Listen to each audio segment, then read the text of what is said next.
No time for sleeping. Oh, you gotta wake up.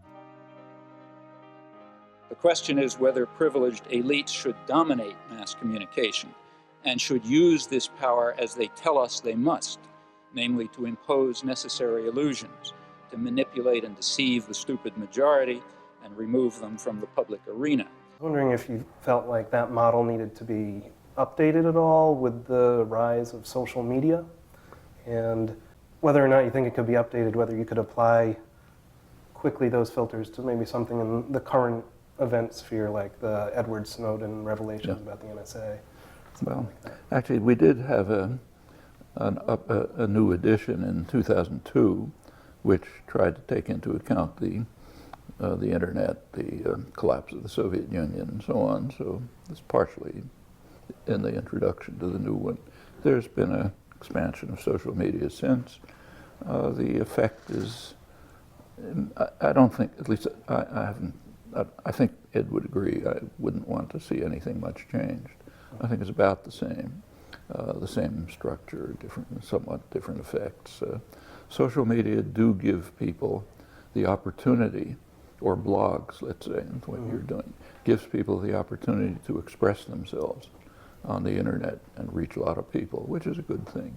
On the other hand, that's not the source of our knowledge, of our basic knowledge about the world. That should come from reporting on the ground, and that's been very sharply narrowed. So it takes the Boston Globe, the main newspaper right where we are. You go back 20 or 30 years, it was a major newspaper. They did some of the best reporting on Central America, other major events of the day, had bureaus all over and so on. Take a look at this morning's paper, or any morning's paper. It features local news, good reporting on local news. But beyond that, it's AP reports, something they picked up from the New York Times, but no independent reporting, virtually none. And that's happening all over the country, as well as increased monopolization of the media. So that's narrowing the sources of information. A lot of the press is shifting from paper to internet, which is understandable in the light of the way the economy is set up. But it's pretty bad, I think, from the point of view of the functions of the media.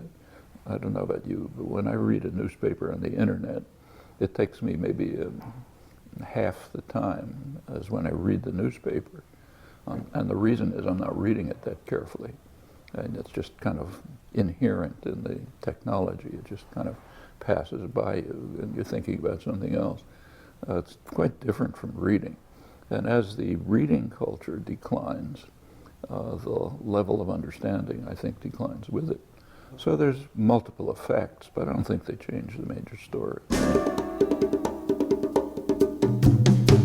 Circle out, next generation.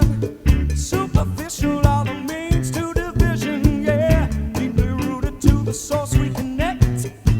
So when you're right, be more direct. Wake up.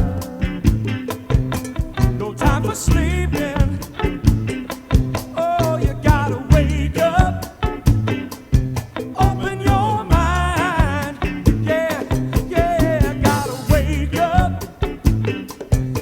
No time for sleeping. Oh, you gotta wake up. Open your mind. Yeah,